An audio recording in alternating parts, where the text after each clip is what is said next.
for the creators out there, which is, I presume, this audience, embrace this like concept of craftsmanship. Just kind of striving towards mastery, always learning. There's always kind of more to learn how to do. Take pride and ownership of your work. I think that's huge. Good morning, good evening, good afternoon, wherever you are and wherever you're watching from. My name is Matt Pierce. I'm the host of the Visual Lounge. And you might notice I'm not in my office. I'm actually at TechSmith HQ. Look at that beautiful backdrop. No, that is not outside. That is actually a mural.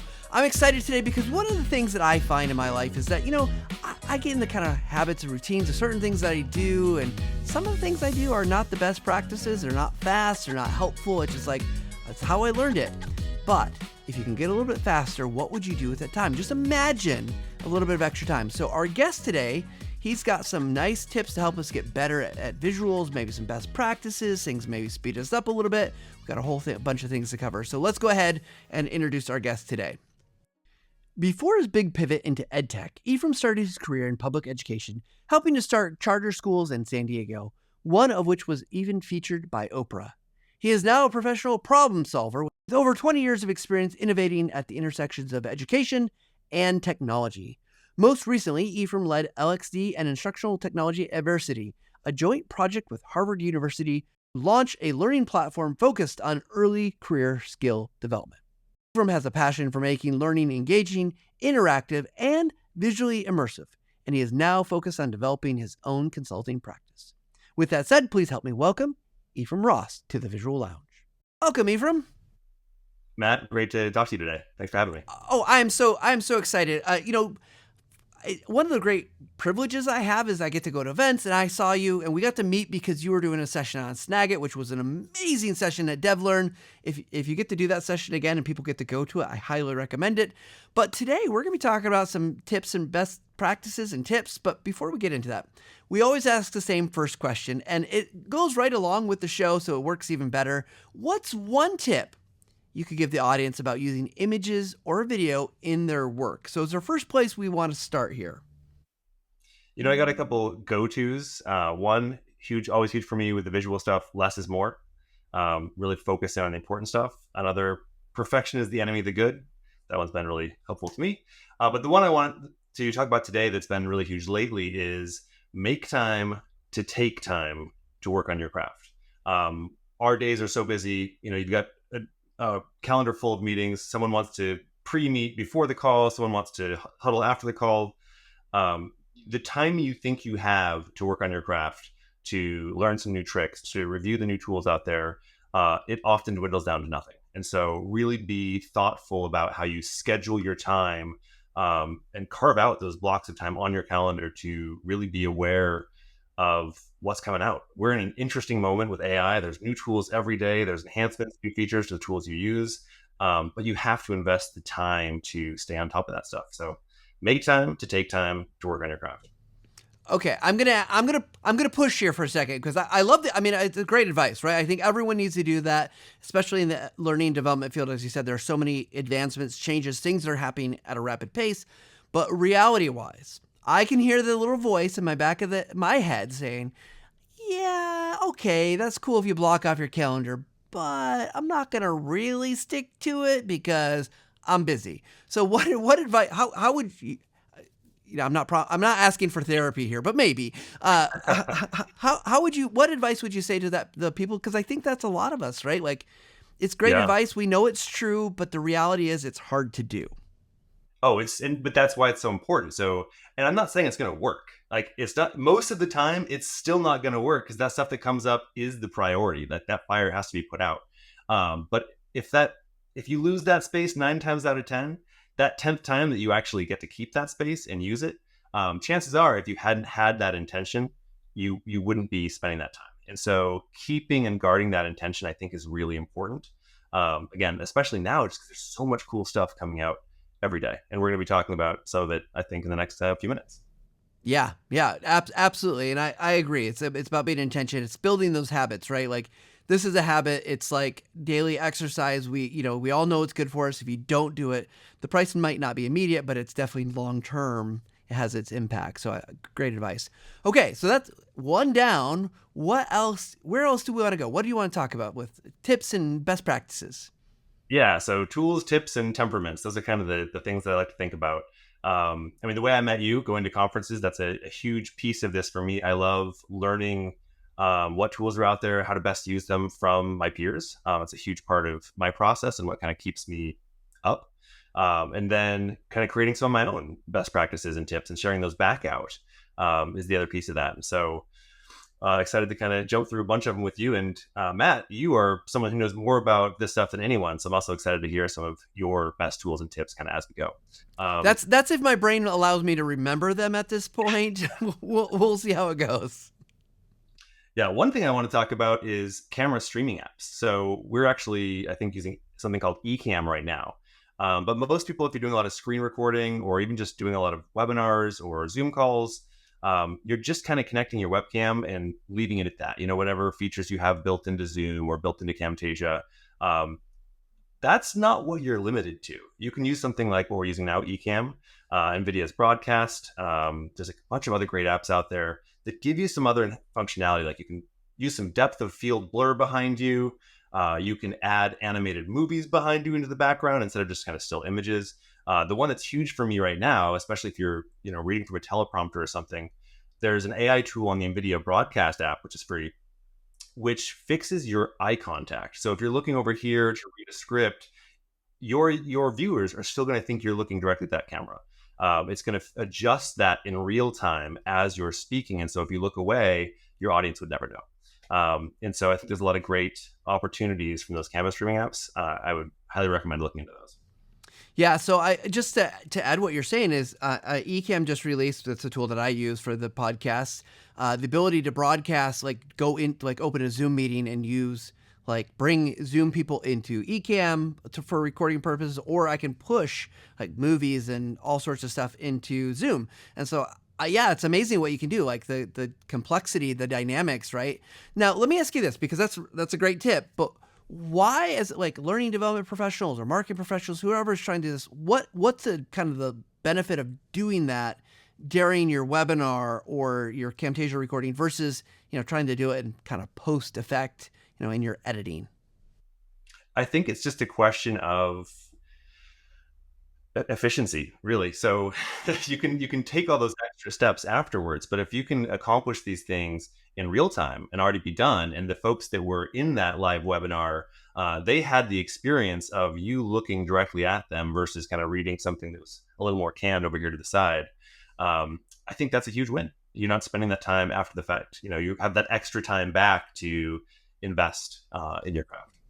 Yeah. Well, I love that. And I said this to you, Ephraim, at the beginning, is that I'm a lazy editor, right? Like I will fix stuff if I have to, but if I can do it all here, that's why I do this layout, right? Because I get us together. I got the lower thirds. I don't have to think about that after the fact. And it's fine to do it after the fact, but it's definitely easier and more efficient when you're trying to crank out like a podcast a week. Yeah, I bet. Something else I want to talk about is audio AI tools. So obviously AI is it's the now, it's the moment that we're in. It's sometimes seems like it's all anyone can talk about or think about. I love the visual stuff. There's so many great things out there, but I think in reality for creators like me, especially in the L&D space, a lot of what feels mature in that space already as a product is the audio stuff, particularly the narration. And people have been talking about synthetic voices for 10, 20 years. But the last 2 or 3 years, they are finally genuinely as human, if not more human than human narration. It's exceptionally cheap, exceptionally powerful. In the L&D space, creating courses like me, you have your script, you choose the right voice, you hit go, all of your audio files generated for you. If you also need that course to be available in French or Spanish or Mandarin, you don't even need to translate those scripts. The AI will do that for you too, and then the same voice will narrate in those other languages. It's phenomenal what these tools can do today. There's no reason they're not showcase ready to be used in your work right now. Two of the ones that I really like, I've used Well Said Labs extensively. Labs is phenomenal too, but there's so many of them out there that are just phenomenal. Yeah, and I'll say that for anyone who missed the TechSmith event, we're recording just before that, but this episode will post after that. Go check out those recordings once they're available, because there's some things there that you'll want to see related to this. But also, I think to your point, like, so the question I've got to ask here, though, Ephraim, is because I agree. I think especially for L&D, where we might go through multiple revisions to get to an end state, right? Because of all sorts of reasons. The subject matter experts need to change something. Something's just changed from a legal perspective, whatever.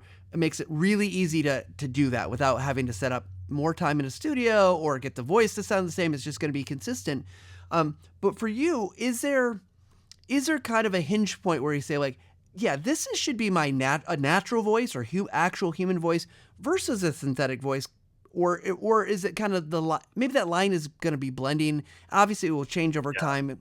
But is there kind of a point for you that you say, like, yeah, this makes sense when I'm doing this, or maybe I'm trying to do this, I'll use the synthetic? Totally. Yeah, there's definitely some consideration. So timing is one. If you need these audio files tomorrow, you have one choice, and that is to use the AI. If the longevity of your content is an issue, so this is something you alluded to a moment ago. I've been maintaining about 4 hours of clinical guidance on COVID from CMS for the last couple of years, and when the work came to me to kind of make some updates to this content, I don't even know who originally created it. There's about 4 hours of audio narration. I have no idea who the narrator is, the original narrator. And so I had to kind of start over with AI narration because I couldn't make edits and have it not sound too, asynchronous, too discordant with the original narration that it would sit next to. And so if you are working on something that's likely to have a lot of changes made to it over time, that's a huge reason to use AI voices. Or the other kind of hybrid version of this is if you have a compelling reason, and I hope a lot of you still do, to use a human narration, it's worth exploring this idea. If longevity is going to be concerned, there's potential updates that are going to come back later on. Get permission from that narrator, pay him more to use their voice likeness, because they might not be available to help you in the future. But if you have their voice and you've kind of got those rights in advance and you paid for them, you can make those updates and everything's all taken care of.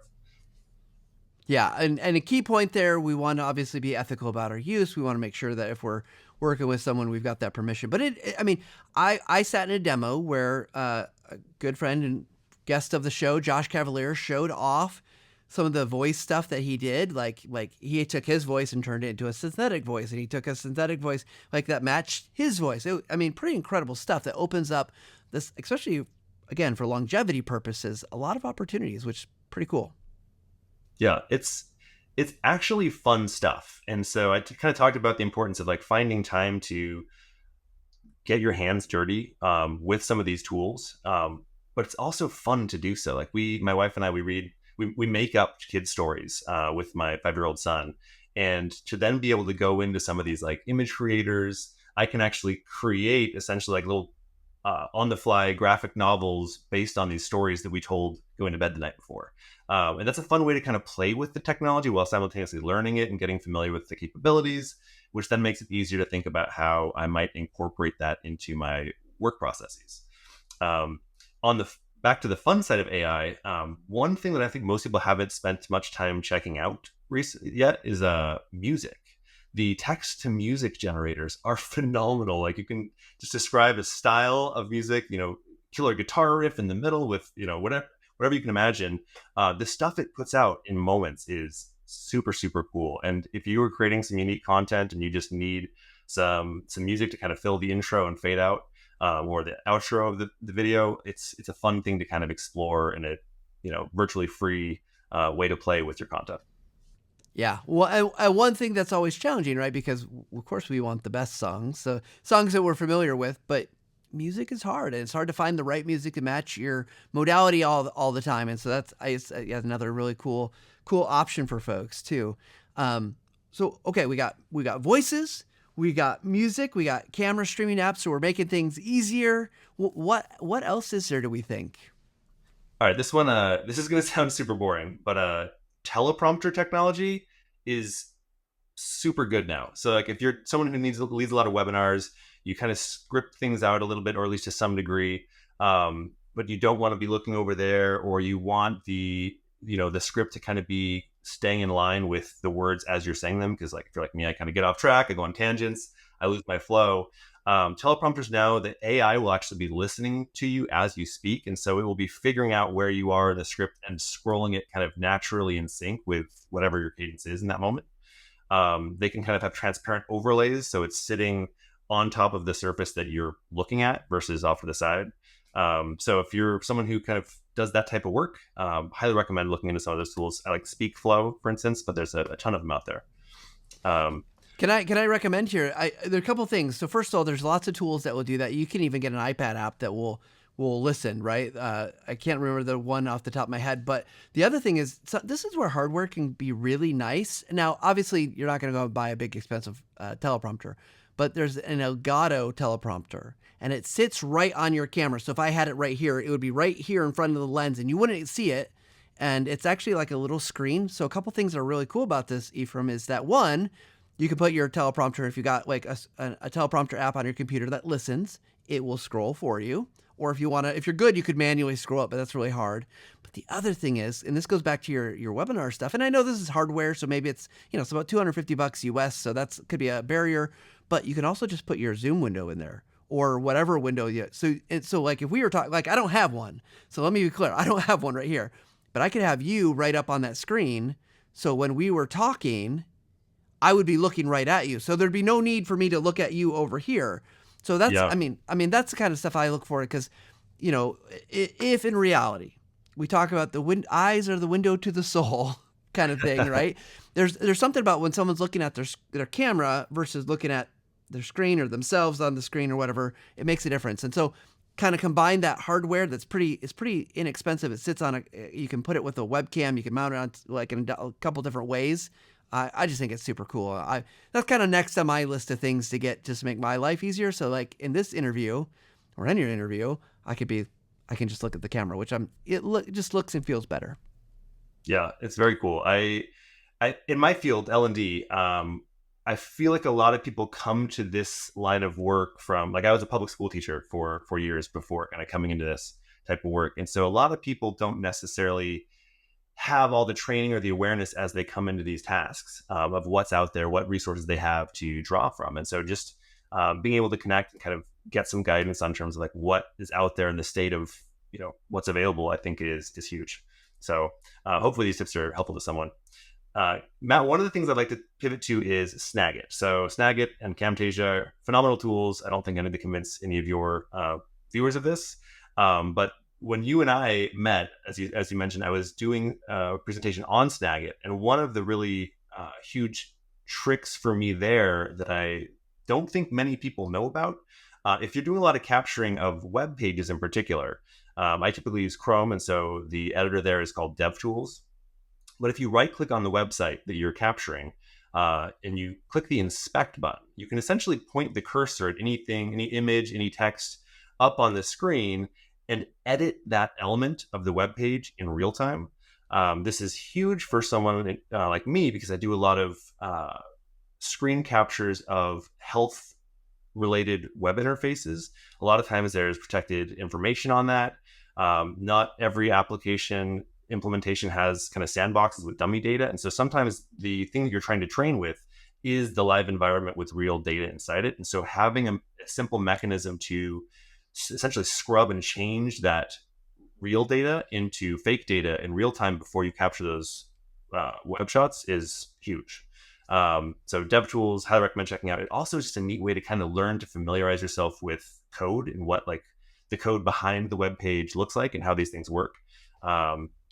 So I think DevTools is a huge one worth exploring. And then this is the power tip that I actually learned from that presentation. Someone in the audience was telling me as I was trying to get a pixel perfect screenshot, as you've got the target crosshairs up, you can use the arrow keys to move it just one pixel to the left or one pixel to the right. And that's just been like life-changing for me as a very, very simple tip that absolutely changed my flow, because instead of sometimes trying to retake something 2 or 3 times, you get it right perfectly the first time, every time. Yeah. Well, let's first about the dev tool. When I saw you do this, I was so astounded because I'd never thought about it. Like because web pages are very malleable. There's lots of things that change text, and in DevTools, you're not actually changing anything. You're just making the way it appears look different. And I thought that was just such a brilliant tip for Snagit, because sometimes you're right. There's things that maybe it doesn't say the right thing, or maybe you just need to change it a little bit, or take away stuff. One that I think you had is like there was some kind of shadow or some kind of thing on an image that was dynamically added through the like JavaScript or whatever, and you took that away, and I was like, oh my gosh, then I don't have to do kind of that lazy thing. It's not lazy at all, but it's like that, oh, I don't have to do this in post, figure out how to remove a shadow that I didn't want there in the first place. So that's a great one. And yeah, and I'll say with the arrow keys on the Snagit, there are so many tips like that in Snagit. There's so many things that just are like we call them quality of life things, little things. But when you want pixel perfect like alignment, it just makes everything so easy. So great tips on Snagit as well. I will also say one of my favorite tips, and it's hotkey based, is I set up hotkeys. I only a few of them because I don't remember most of them. But I set up hotkeys so I don't ever have to go up to the toolbar. I just Control Shift C, and is my all-in-one capture. Control Shift, and I can't remember if it's 1 or 2. Well, it brings up a video capture. So I set those presets up so I can just always capture the thing that I need to do. And that just, it's like a little recipe. I want this, I want this, I want this. I do want it to go to the editor, or I don't want it to go to the editor. I just want it to be on my clipboard. So to me, that's one of the things, especially when I know I'm in a process flow of like, I'm going to be doing lots of screen captures, just saves me so much time. Yeah, that's exactly it. I think one of the best, easiest things someone can do if they're spending a lot of time in an app, whether that's Photoshop, Snagit, Camtasia, whatever, as you find yourself kind of repeating a specific action over and over again, look at the keyboard shortcuts. There's a chance there's a good keyboard shortcut, or you can create your own, that's going to facilitate just kind of accelerating just a little bit, saving you a couple seconds each time. But over time, those little shortcuts really add up. Yeah, for sure. All right, we're getting close to time. Got a little bit more time. So you said Camtasia. So what's you got for Camtasia? Yeah. So I use Snagit every day, but Camtasia is really the one that I've always been such a huge Camtasia fan. In fact, 10 years ago, I really kind of started in this career by making interactive videos with Camtasia. I don't think a lot of people realize you can do interactive videos with Camtasia. And I was convinced at the time that this was the future of L&D. All training was going to be interactive video, forget storyline. Sadly, that day did not come to pass, or at least has not come to pass yet. But I've just always absolutely loved Camtasia. And both Snagit and Camtasia, I'm so impressed by the updates you guys have done just now, but then last year as well. It's really worth kind of paying attention to those latest updates because it's phenomenal what you've done. But the big one for me in Camtasia, Matt, is if you're doing screen recordings anyways, and you're kind of watching the clicks and moving the cursor around, I think it's important to think about the mouse cursor as the protagonist of your screencast story. And so you really want to kind of treat it as the hero and honor it. And so whether that's just making the cursor a little bit bigger, paying attention to the effects that you use, but really just being thoughtful about what it is. And so I'm both overjoyed and a little upset that you guys finally released some new enhancements on the cursor to animate the click instead of just having, the concentric rings, but you can actually change the scale of the cursor so it kind of clicks in. The shadow will you can reduce the shadow and then re-increase it as it kind of elevates back up from the click. I used to do that manually, and that's what I would teach other people to do. And it adds a certain degree of polish to the video that I think is really special. And so if you haven't done that in the past, the good news is it's now very easy to do instead of the complicated workarounds that I used to kind of teach people. So I think that's my big tip there, is to spend some time really celebrating the cursor as a protagonist of your story. Camtasia now makes it very easy to do that. Well, I'm going to share this with our dev team because they're going to be so happy to hear you talk about it in that language, that the cursor is the hero of the story. So I love that. So just for me, though, there's a couple things. So I always tell people, a lot of people want to upgrade their gear, right? And I've given this advice lots of places, lots of times on the podcast. It's always audio, lighting, camera, right? One of the things I love in Camtasia is it's a very simple effect called emphasize. So if you're going to have like audio, like music tracks and then voice, emphasize is one that you can drag onto the one that you want to be higher, and it will auto kind of adjust. And you can change it to be like, I've got mine set for the podcast for like the intro music and stuff like that. To like it's 87. So the voice is going to be definitely louder than the music, but you can save that as a quick, like to your favorites at that setting. So I don't have to ever rethink about it, but it just makes it like I got my music, I got my voice, and I can mix those without having to spend a lot of time to like really spend like, oh my gosh, bring this down, bring this up. So that's one of the things. And there's the other thing is the new dynamic captions in Camtasia 2024. Because I do a lot of social media type video with the podcast and things like that, the caption options, like there's other tools that would do this and they do them really well, but just the number of options is amazing. And again, that it's all customizable, right? You can just save it to be your thing is I just love that because now I'm not, trying to remember what color, what setting, what font, what size. I can just make it a favorite and there it is. And then I can reuse that whenever I'm doing a video. So those are two of mine that if you want some kind of what we call them dynamic captions, think about social media captions. Those are my kind of favorite things right now. And, but there's so many kind of things you can do in Camtasia, like quick things you can add or things I'm like, oh my gosh, I didn't know I could do that, or hotkeys to make it go faster. So much, there's so much there to kind of untuck. Two of the things you said there are both fantastic tips, but the third one you said, if people aren't already using it, the ability to create those favorites, like, keeps all the kind of customized settings from another feature and then just reuse that in the future. That by itself is a huge one that everyone should be using. So thanks for saying that. Yeah, that's the thing. You got to find the thing you like and then you set it up. But to do that, it takes time. It's work, right? But I love it because then I don't have to think about it again, especially when you have something that's like there's not complicated, but you've got lots of settings, lots of kind of preferences. And especially then the other thing is if you want those to be like you're working across the team, like a lot of learning and development professionals are, a lot of marketers are, you can share those. You can package those up and share that so someone else has them. So you can also be consistent if multiple people are working on, say, all the videos in a series. Yeah. One last thing about Camtasia. Oh, okay, two last things. Back to so you guys support SVGs and like little Lottie animations and stuff now, which is super cool. But that's something else you can add on. You find some clever ways of doing that. So like there's little like glitter shimmer animations and stuff. And let's say you're kind of building up to the last big click and it's kind of the final click of the video story. On that last click, you can add those little like shimmers of an SVG kind of coming off the button. Just kind of get creative with some of that stuff. And the last thing about Camtasia that I don't think most people know you can do is make GIFs. Like you can create beautiful little animations and export them as GIFs, which you can use anywhere, especially in whatever your LMS is, whether you're using Storyline or Captivate. There's virtually nowhere you can't use a GIF. And so that is something to explore if you haven't already. And just as a side note, you can do those in Snagit too. If you do Snagit video, you can make a GIF. So and all your GIFs fulfilled. So go out and make some GIFs. Well, Ephraim, we are quickly running out of time here, so I do want to get to our speed round, but these have been fantastic tips. I think what I'm taking away beyond just what the tips are themselves, you've talked about this idea of, kind of, there's a lot of exploration to do. This goes back to the beginning, right? Like you said, make time to kind of work, improve yourself, give yourself some time to explore. And I think all these things are easily time well worth spent if you can make the time to explore and then there's so much we probably didn't even scratch the surface on. Totally. So, well, it's time. We're going to jump to our speed round questions. It's going to be a little different today because I'm not at home. I don't have dice, but let's go ahead and dive in.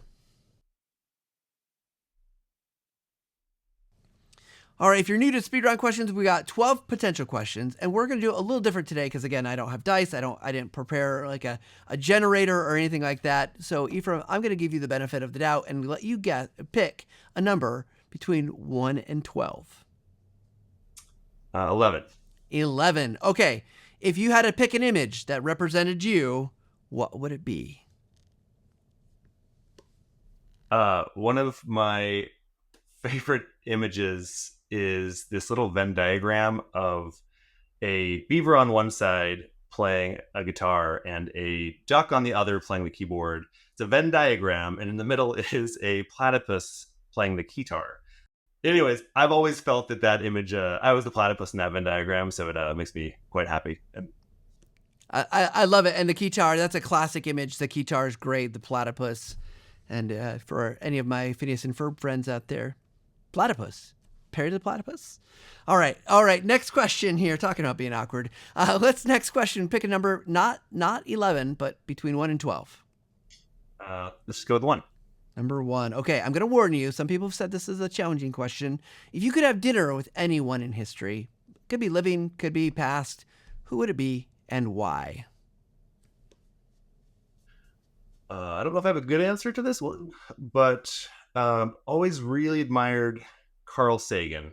I feel like I grew up watching Star Trek Next Generation, and I've always kind of been hopeful that we will somehow have that kind of a future.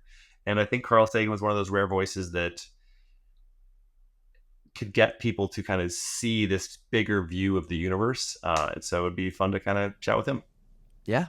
I mean, I'm sure you would have a lot to talk about, especially now where the world is and where it is going. So good answer. Okay, we'll do one more quick question. We've eliminated 1, we've eliminated 11. So you got one between 2 and 12. What's the next question? What's 12? All right. You're getting rid of all the ones. I see the bias here. So what's your one go-to tool that helps you get your job done on a regular basis? Now, when I say this, a lot of people, because we're a show and we talk about software a lot, it doesn't have to be software. It could be physical gear. It could be software. It could be any kind of tool that you use to help you get your job done on a regular basis. What do you got? I have pretty bad ADHD. So for me, the answer is music. I always have some kind of YouTube music playing in the background, something just kind of nice, like jammy, funky beat, not usually pretty instrumental, not a lot of like lyrics that I can just kind of like move a little bit to as I work, but without like distracting me from the focus of my work.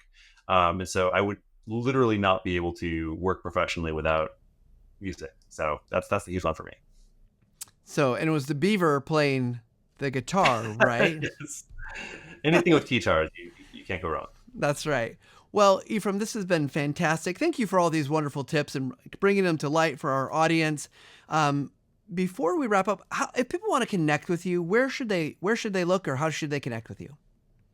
Absolutely. So LinkedIn, always great. EphraimRoss.com. Happy to talk to anyone about anything. Please reach out. Awesome. And as any longtime listener knows, we always end the show kind of in the same way with our guests. We like to ask them for their final take. So, Ephraim, what is your final take? For the creators out there, which is, I presume, this audience, embrace this like concept of craftsmanship in your work. Just kind of striving towards mastery, always learning. There's always kind of more to learn how to do. Take pride in ownership of your work. I think that's huge. I do too. And Ephraim, thank you so much for being on the Visual Lounge.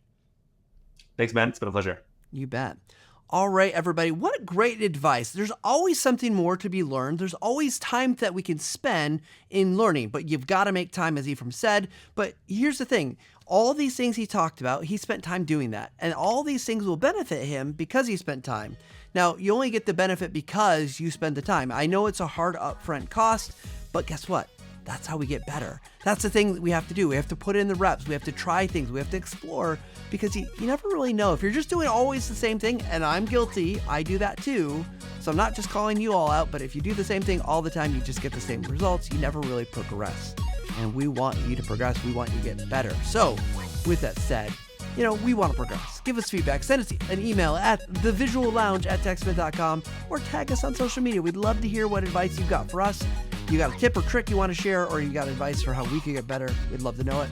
With that said, we hope you take that time that Ephraim talked about and get a little bit better every single day. Thanks, everybody.